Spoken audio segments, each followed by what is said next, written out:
सोलापूर दमदाटी प्रकरणी राष्ट्रवादीनं सारवासारव केले। जिल्हाधिकाऱ्यांचा अहवाल महसुली कारवाईचा आहे। अजितदादांचा संवाद आणि कारवाईचा संबंध नसल्याचं राष्ट्रवादीनं म्हटलेलं आहे। फडणवीसांनी जिल्हाधिकाऱ्यांकडून अहवाल मागवलेला आहे आणि अहवालावर राष्ट्रवादीनं आता सारवासारव केल्याचं पाहायला मिळत आहे।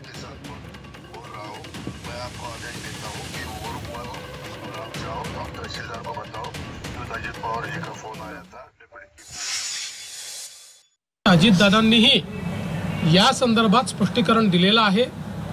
खूप वेळा समोरच्या बाजूला काय चाललं आहे याची आपल्याला कल्पना नसते। अनेक वेळा आमच्याकडे निवेदनं येतात, त्या निवेदनावर आम्ही कारवाई करा असं लिहितो, मात्र त्या निवेदनात सांगितलेली वस्तुस्थिती आणि प्रत्यक्षातली वस्तुस्थिती यात खूप अंतर असतं। मग अशा परिस्थितीमध्ये अधिकारी आमच्या नजरेस आणून देतात की आपण जरी कारवाई करा म्हटलं असलं तरी यांनी दिलेली वस्तुस्थिती योग्य नाही आहे, खरी स्थिती वेगळी आहे आणि त्या आधारावर कामं होतात।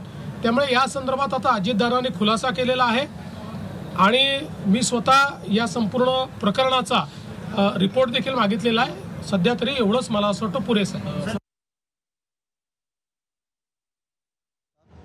महसुली कारवाई आहे। अनेक वेळेला पाणंद रस्ते किंवा इतर काय करत असतानाच राज्य सरकारने सुद्धा परवानगी दिलेली आहे की एखाद्या शेतातली गाळ काढत असेल तर तो त्याला दुसरीकडे नेता येऊ शकतो, परवानगी घ्यावी लागत असते।